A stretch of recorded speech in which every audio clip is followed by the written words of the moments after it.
अस्सलाम वालेकुम। अच्छा पाण करेंसी कयूं पिया, पाण कहिड़नि मुल्कनि जी करेंसी कढी आहे? रुपियो, पेसो, दीनार। अच्छा दीनार हिकिड़ी ॿिए कंट्री जो बि अथव करेंसी, उहो कहिड़ी आहे? North Macedonia.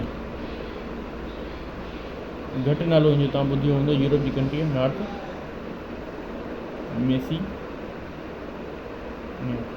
ठीकु आहे, हिन जो कैपिटल अथव स्कुपजे, जे कैपिटल अथसि, ऐं करेंसी कहिड़ी अथसि? दीनार। ठीकु आहे, किथे किथे करेंसीज़ में ईअं हूंदो अथव, जीअं डॉलर ऑस्ट्रेलिया जी डॉलर करेंसी आहे न, त उते लिखियलु हूंदो आहे ऑस्ट्रेलियन डॉलर। ठीकु आहे, जीअं वेटिकन सिटी जी यूरो आहे, त वेटिकन यूरो ईअं यूज़ थींदा अथव इहे टर्म्स। ऐं स्पेल में बि फ़र्क़ु हूंदो अथव, जीअं क्रोन आहे त जीअं उन्हनि जी कंट्री कहिड़ी कंट्री जो जित रिपब्लिक आहे या स्वीडन आहे, आइसलैंड आहे, उन्हनि जी थोरी स्पेलिंग में चेंज थींदी अथव, करेंसी जी स्पेल चेंज थींदी अथव। अच्छा अचो इहो यूरो करेंसी कंदासीं पाण। यूरो करेंसी जी जेकी ट्रिक आहे उहा कहिड़ी आहे? VC या जेकी ट्रिक आहे उहा मां कुझु चैनल्स तां कढी आहे, इंडियन चैनल्स तां। हिकिड़े चैनल तां न कढी आहे, घणनि चैनल तां, ऐं कुझु पाण ठाही आहे। VC GF को नहीं, स्पेन को देखो, स्पेन को देखो। ठीक है, इनमें पाण वर्ड कहिड़ा कमु वारा आहिनि? स्पेन, VC GF ऐं Spain. VC GF Spain, SPAIN।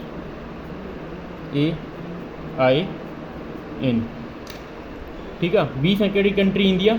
Vatican city, official residency of pops, Vatican city. ठीक है, साइप्रस, जी सां जर्मनी, F सां फ्रांस, F सां फ्रांस, S सां स्पेन खुद, P सां पुर्तगाल,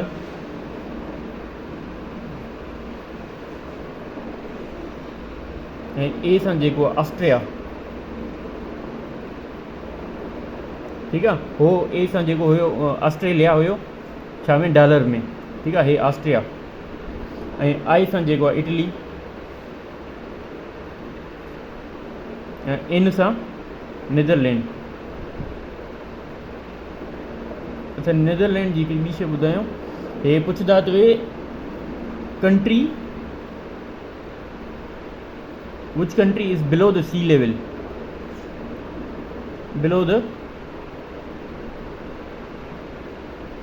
सी लेवल। हे मुल्क जेको आहे न सी लेवल खां बि हेठि आहे। अच्छा, हाणे इन्हनि जा कैपिटल ॾिसो।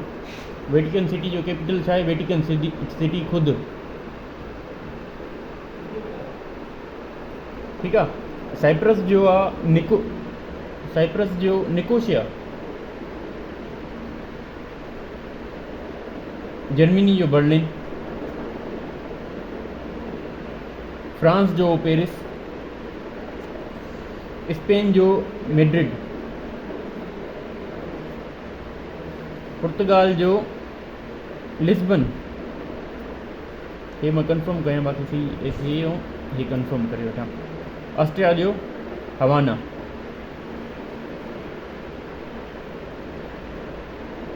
इटली जो Rome, city of 7 hills, Netherland जो डबलिन,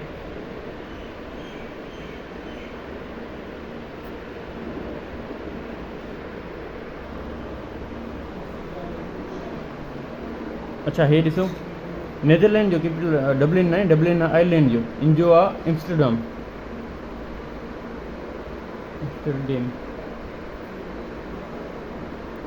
ठीकु आहे, इन खां पोइ पाण करेंसी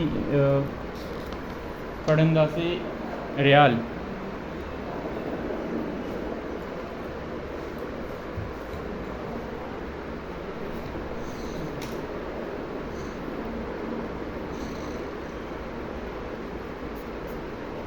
अच्छा, रियाल जेको आहे कहिड़े मुल्कनि जी करंसी आहे? रियाल सऊदी अरब जी आहे।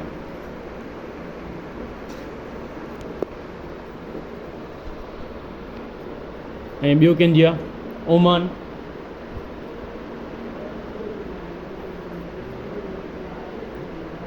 कतर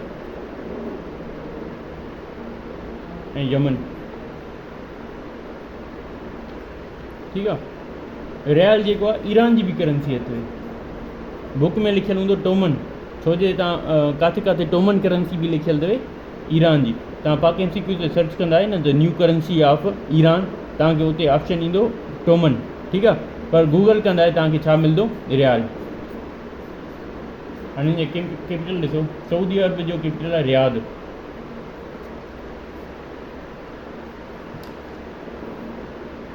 ओमान जो मस्कत।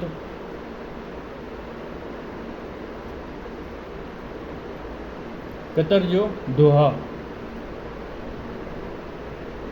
यमन जो सना सिटी।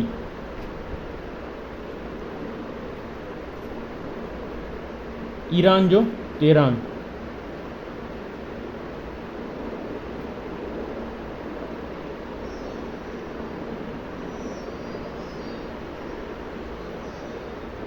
अच्छा, उनखां बाद में हिकु सिंगल करंसीज़ ईंदियूं आहिनि।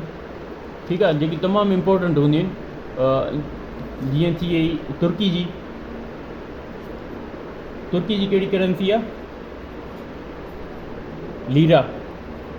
ठीकु आहे। ऐं तुर्की जो नालो चेंज थियो अथव। इहो हाणे एडी जी टेस्ट हुई न, उनमें इहो तुर्की जो नालो पुछियो वियो त जेको आहे उनजी सही स्पेल छा आहे। तुर्की जो ऑफिशियल नालो कहिड़ो चेंज थियो आहे। ठीकु आहे। हे तव्हां गूगल करे वठिजो। इन करंसी छा अथसि? लीरा। ऐं ॿियो कहिड़े मुल्क जी करंसी ईंदी आहे सिंगल? थाईलैंड। थाईलैंड जी छा आहे? बाथ। ठीकु आहे। इन खां पोइ जेको आहे कज़ाकिस्तान। कज़ाकिस्तान जी करंसी छा आहे? टांगे। अच्छा, ॿियो वियतनाम जी करंसी। हिकिड़े पास्ट पेपर में सवाल आयल हुयो त व्हाट इज़ डोंग। हिनजी करंसी छा आहे? New Dong. हिकिड़े पेपर में सवाल आयल हुयो त व्हाट इज़ डोंग। डोंग छा आहे? डोंग जेको आहे न्यू डोंग इहा करंसी आहे वियतनाम जी। ऐं तुर्की जो कैपिटल छा आहे? इस्तांबुल। ठीकु आहे। हिनजी जेकी अच्छा, तुर्की जी जेकी मेन सिटी आहे उहा छा आहे? इस्तांबुल। पर हिन जो जेको कैपिटल आहे, पर इन जो जेकी मेन सिटी आहे उहा आहे इस्तांबुल, पर जेको इन जो कैपिटल आहे उहो अंकरा आहे। ठीकु आहे। जीअं स्विट्ज़रलैंड जो जेको मेन सिटी आहे उहो आहे जिनेवा, पर उनजो जेको कैपिटल आहे न उहो आहे बर्न। ठीकु आहे। थाईलैंड जो कैपिटल छा आहे? बैंकॉक। कज़ाकिस्तान जो आस्थाना। ठीकु आहे। जंहिंजो नालो चेंज कयो अथऊं, न्यू नेम इन जो छा आहे? नूर सुल्तान। तव्हांखे अॻु में मां पढ़ायो आहे त नूर सुल्तान केरु हुयो? प्रेसिडेंट हुयो। ठीकु आहे। कज़ाकिस्तान जो 1991 खां 2019 ताईं। ठीकु आहे। वियतनाम जो जेको कैपिटल आहे उहो छा आहे? हनोई।